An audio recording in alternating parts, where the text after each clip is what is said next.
Alright, boys and girls, Badday, Beer and Peanuts Gaming, back here with you with a level 30 update to Dragonknight Tanking in Elder Scrolls Online. I'm going to go over attributes, builds, and even my add-ons in this video, because I've had some interest in what add-ons I use.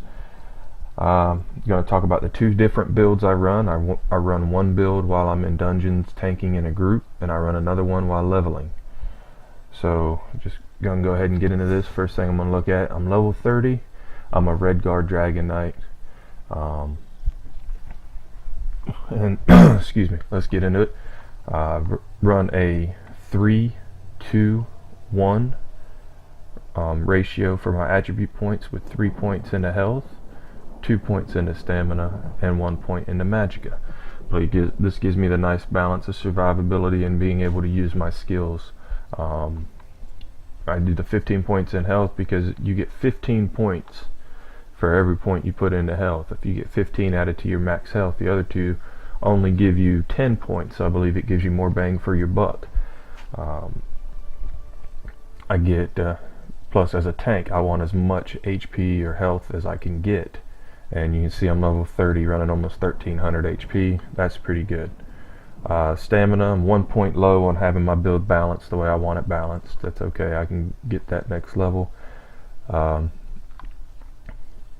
put this as my next priority because it allows me to mitigate more damage and taunt more with ransack, because our weapon-based skill, which is ransack, is based off of our stamina.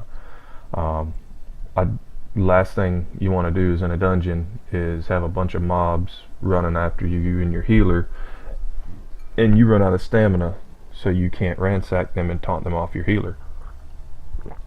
Next, we're going to talk about magicka. I just put 1 point in it compared to the other ones as far as the ratio goes, because it's our survivability skills. I use the boon of the Atriarch to balance this. Or Atronach, I don't know, I'm not sure how to pronounce that. Anyway, it gives increased magicka regeneration, which helps counterbalance my build with the lower points in magicka. It allows me to get more magicka recovery. I will also use magicka potions in lieu of health potions that allow me to use my green dragon blood, which I'll get to in just a minute. You can see my max magicka is at 730, max health at 1297, pretty much 1300 if I just add one item that has plus HP on it. Stamina is at 914. Magicka recovery, health recovery, you can see is overcharged. Stamina recovery, can't seem to find a way to get that overcharged just yet. Weapon damage, weapon critical, and my armor is overcharged. Again, I'm running you see the boon I'm running. Real quick, looking at overcharge armor, I touched on it in a previous video. I want to touch on it again. As a Dragon Knight, if your armor is overcharged, the benefit you get from Razor armor or any skill that increases your defense or your armor is going to be greatly reduced. Here it talks about it becomes increasingly difficult to raise it further. No, it is greatly reduced, and I can show you this with Razor armor. Alright, I'm just going to switch over to the skills. Razor armor, which I'm currently using, just clowning around, playing around with it till I get my my inhale. Increases your armor by 750 and returns 34 physical damage to melee attackers for 20 seconds. The armor bonus is increased by 25% for the first 3.1 seconds. So if we use this number, 750, and go back over here to your armor of 1052, if it does what it's supposed to do, we should have 1802 armor. However, if we pop this, we only get 1242. That's only an increase of 196 armor. Well, 1248, excuse me. That's only an increase of 196 armor. Not as significant as 750, like I was saying before. If I take pieces of this off, what you will see is now my armor is no longer overcharged. I pop Razor armor. We're only 40 points lower than we were before I took the helmet off, so the benefit we get from Razor armor is increased depending on how far away we are from overcharging our armor. Let me put my helmet back on. So just wanted to touch on that real quick in the video to give you guys a heads up of why I'm saying if your armor's overcharged, replace this skill with something else, unless you're just getting your butt handed to you in fights.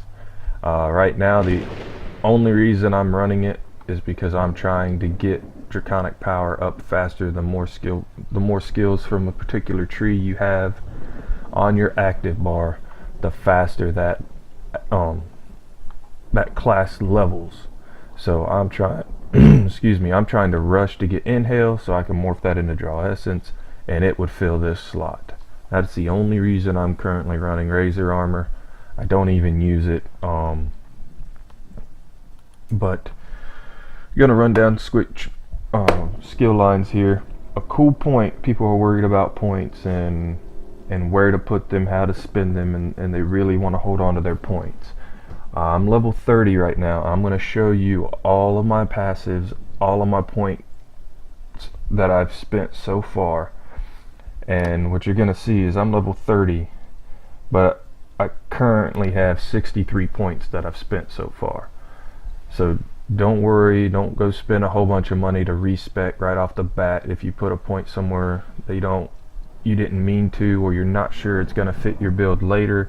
If you enjoy playing with that skill that you put the point in, leave it there and just play. Okay, Ardent Flame, I put 2 points in here to get Standard of Might. That's the evolved version of the Dragonknight standard. Enemies take 64 flame damage every second and receive 50% less healing for 15 seconds. While in the Standard of Might, players deals 30% more damage and take 30% less damage while the Standard of Might is active. An ally may activate the Shackle synergy, damaging and immobilizing enemies in the area. The only difference that you see on my bar down there between when I'm running dungeons and when I'm soloing, questing, or just soloing content trying to farm experience is I will replace corrosive armor here with the Standard of Might, and that's just to help me burst down targets. Kind of stole that idea from Bushmaster TM from Dreadforge Gaming. His build is very good for soloing content and being able to run through and questing and leveling.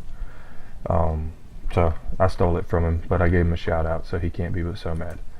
Alright, then we're going to go into Draconic power here, which I said before I'm trying to rush it to 42 so that I can get inhale and replace Razor armor with draw essence. So we have Razor armor, which I already touched on. I'm not going to read that again. Choking Talons immobilizes nearby enemies for 4 seconds and deals 103 physical damage. Affected enemies' damage is reduced by 16%. An ally can activate the Impale synergy, damaging enemies held within the Talons. Playing around with this, that Impale synergy does a ton of damage. It's pretty cool to watch too. So just keep that in mind if you're in a party. Shackle everything.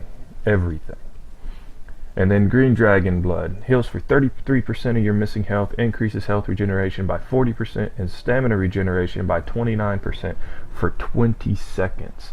This is like a self buff.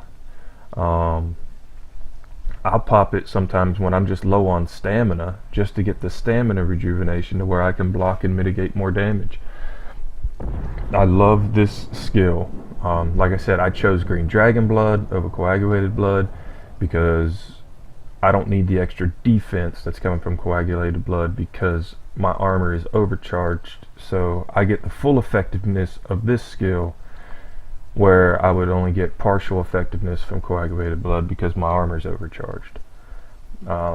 Next skill that I'm going to take and replace Razor armor with it is Inhale, which absorbs 43% health from each nearby enemy. After 25 seconds, it deals 86 magic damage. I'm going to evolve that into Draw Essence. While I'm here, I'll touch on passives under Draconic Power. For a tank, you want them all. Iron Skin, that's 2 of 2. It blocks an additional 10% damage. Right off the bat, you're taking 10% less damage than anybody else around you. That's good. Burning Heart increases health received by 12% while Dragon ability is active. Running this build, you should almost always have either Razor Armor or Green Dragon Blood active. So you should always be getting the 12% increased healing. Always. And that includes your self heals. So if you cast 1 Green Dragon Blood and then you get whittled down, you cast it again. Remember, Green Dragon Blood is active for 20 seconds, so it chances are in a boss fight your self heals are going to do 12% more healing because your Green Dragon Blood is active. Elder Dragon increases health regeneration by 5% for each dragon ability slotted. Again, there's the benefit of me running 3 here in the center, and I'm still going to be running 3, so because I'm going to replace Razor Armor with Draw Essence, which comes from Inhale. So I'll get 15% more health regeneration. That's why my health regeneration on the other screen was overcharged, is because of these 3 skills. And then Scaled Armor increases spell resistance by 60. Again, we got flat damage reduction here.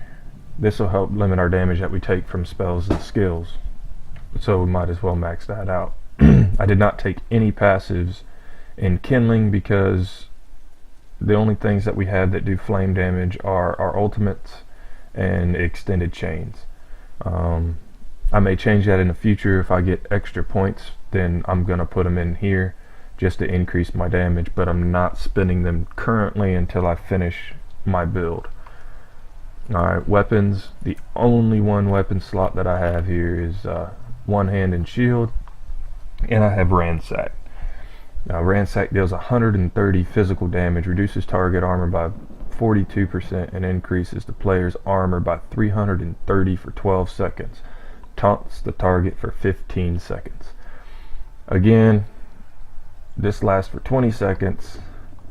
This is, with Ransack, is another reason why you don't need Coagulated Blood, is because Ransack gives you the armor boost just for taunting the character, just for doing what we're going to do anyway as a tank. You get an armor boost, which opens up other slots for other skills. Then passives, I'm going full passives here. Let's see, Fortress, we have 2 of 2, reduce the cost of blocking by 30%, reduces the cost of one hand and shield abilities by 10%. It's all good. Increases weapon damage, sword and board, increases weapon damage by 5% and block mitigation by 20%. So we get more damage to help hold aggro, and when we block successfully, we take 20% less damage than before. That's very good. Deadly Bash. Bash deals 100% additional damage and costs 50% less stamina. Bash, as shown in one of my previous videos and Bushmaster TD's videos, or Dreadforge Gaming, he showed it as well, that Bash does almost as much damage as a heavy attack. It does way more damage than a light attack. The difference is I can do about 3 to 4 bashes in the time that it takes me to do 1 heavy attack. Granted, it costs stamina, but it's, once you get these passives up that reduce the cost of a bash or a block, it's very minimal. I think currently right now I can bash a target, I want to say 8 to 10 times before I run out of stamina. Now I'm not going to stand there and spam it like that, and that's without my Green Dragon Blood activated. Once that's activated, I don't know how many times I can. Anyway, that was a tangent. Deflect Bolts block 8% additional damage from projectiles and ranged attacks. Again, we're just lowering the damage that we take, and if you're like me, you hate archers, so I like mitigating their damage, and that's a big reason I use extended chains, is because I hate archers. I like to pull them into me and beat the crap out of them. Moving on, the only points I've put in are heavy armor. I have resolve 3 of 3, increases armor by 3% and spell resistance by 3% for each piece of heavy armor equipped. You can see once that's maxed out 3 for 3, it's significant. It's a 21% increase to your armor and 147 increase to your spell resistance. Constitution increases health regeneration by 4% per piece of heavy armor equipped. That gives me a 28% increase. Same thing with the Draconic power passives. We're tanks. We're going to be taking damage. Even if we're trying to be an avoidance tank, we're still going to take damage. Health regeneration helps us out, helps our healers out, makes everybody happy. Juggernaut increases the power with melee attacks by 1% per piece of heavy armor. Right, that's maxed out 2 of 2, 7% more damage. That's more aggro we can hold.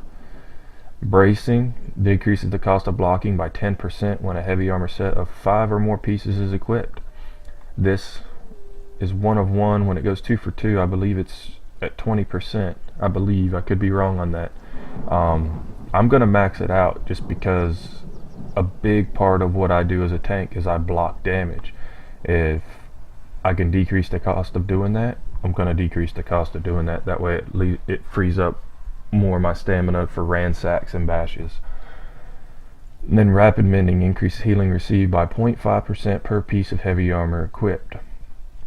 Current bonus would be 3%. If it follows the trend and doubles at the second skill point, that'd be 6% extra healing again, to help our healers out, help us stay alive. I'll max that out as well. World soul magic. I have soul summons. That's it. It lets me revive every 2 hours. Right now I barely ever use it as is. If I get an extra point down the road, I'll max this out and take it down to every hour. Excuse me, but as of right now, I'm fine with that. I might look at getting a soul lock as well. I don't know if I'm gonna need it unless you're PvPing and you're in Cyrodiil and a lot of people are dying around you, or you're dying a lot.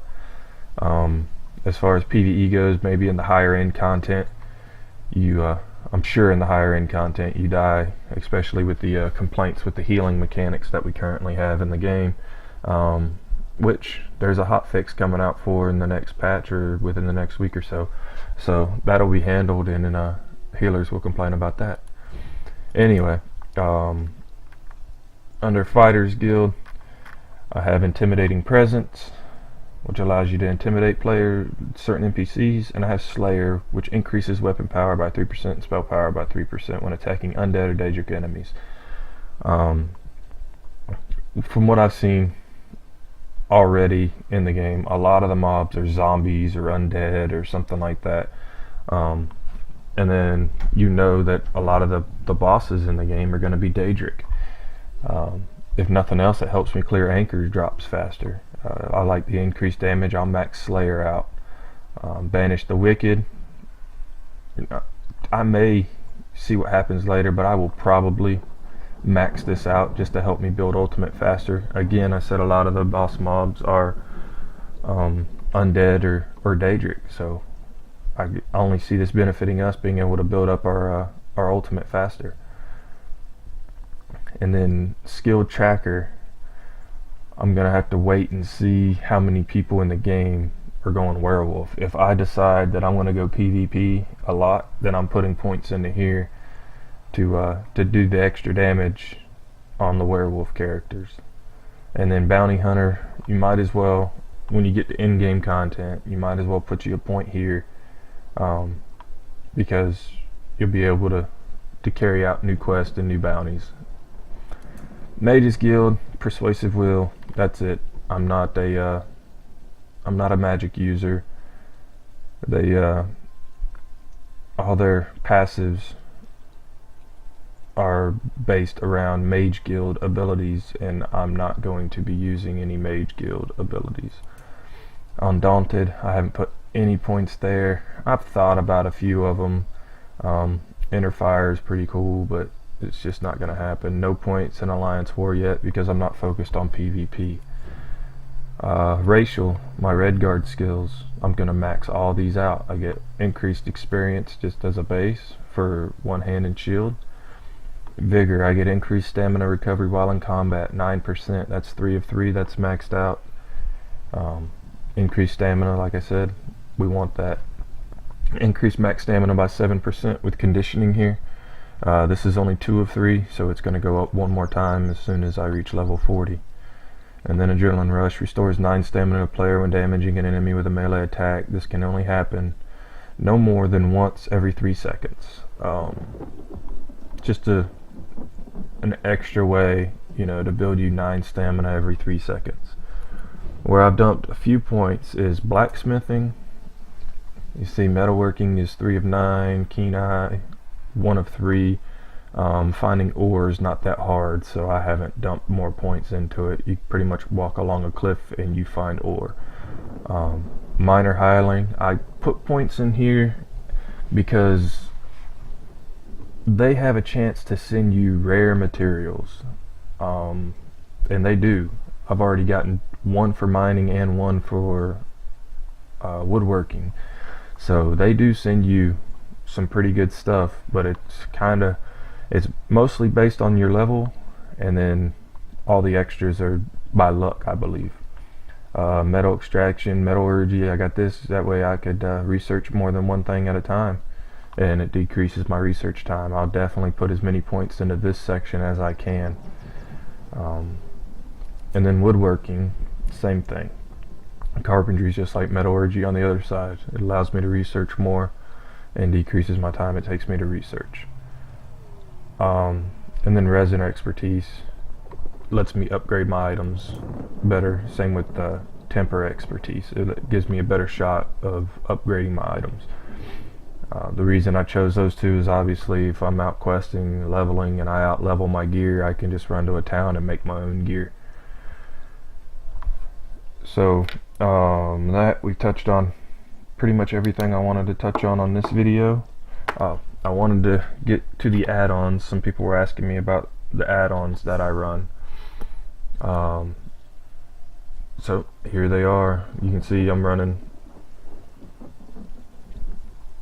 I thought I was running everything on the ultra settings, but it's custom for some reason. Oh, I turned down water reflection. I don't care about water reflection. So here's my add-ons. I have the rainbow reticle, which just allows you to put your cursor over something and see whether it's friendly or not. There's a deer. It didn't change colors. There should be a wolf around the corner somewhere. I heard him howling. There's people. There's a wolf. It turns red. See? Wolf, red. Alright. Let's see. Recharge counter lets me see. It's just a number timer on your skill bar. Simple clock up here in the corner. You can see it. I like to know what time it is while I play. Collections. I just got that for the auto repair. Inventory grid view. Sometimes when I'm looking through the bag, I don't like to have to scroll through it. I just pick up grid view and click on it and go. The borders, I love the borders, so I don't even have to read what the item is. I just have the highlighted border. It lets me know what I don't know what tier the item is, I guess would be the word I would use, whether it's blue, green, gold, purple. This is multi-quest tracker, which you see right here, where I get to see a bunch of quests that I'm on currently. Loot drop. It just has my loot drop that scrolls up right here in front of my mini-map. I know that's a weird place to put my mini-map. I don't really read these here. I could really do without this add-on because I run the Zygor leveling add-on. But I like my mini-map to be down there. This, I forget what it's actually called. It's something combat add-on. Simple combat add-on, I believe is what it is. it's okay. It doesn't work every time. That's the annoyance. But every now and then it'll give you a heads up of when to block, interrupt, or dodge.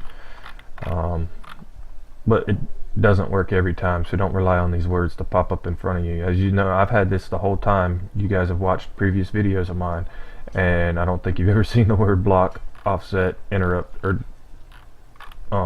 off balance or dodge pop up above my head, maybe once or twice. So it's really hit or miss on whether that one works or not. Gherkins or Garkins add-on just shows me where the sky shards are. Buff displays, you're looking, it's right here, the Adriarch. I can, if I put my cursor on someone, it'll pop up right in this section right here. Actually, I can probably show you right here, right where that white bar is. It'll pop up right there of what their buffs are. Pretty handy in PvP when you're running up against somebody. You know right off the bat what kind of buffs they're rolling with, which normally tells you what kind of class they are. Foundry's Tactical Combat, I love it. It's a scrolling battle text app. This is my mini map add-on here. Spam filter. If you play this game, you know you have to have this add-on. It's just annoying. This is the combat indicator. The little compass that appears above your head right in this region. It just changes the color of the border, whether I'm in combat, out of combat. It just gives me a heads up of whether I walk too close to something and it's going to attack me now. Harvest map, same thing. Shows different nodes and stuff on that compass up there. And then research assistant. When I open my bag, it shows this little square. This means I haven't researched these things yet, which keeps you from destroying stuff that you could potentially use in the future. And that's it. That's all I got for you guys today, man. Again, Badday Gaming. Just hit me up, subscribe, and we'll see you in game. If you're Daggerfall Covenant, hit us up. We're Beer and Peanuts Guild, and we'd love to have you. Just see you guys in game. Later.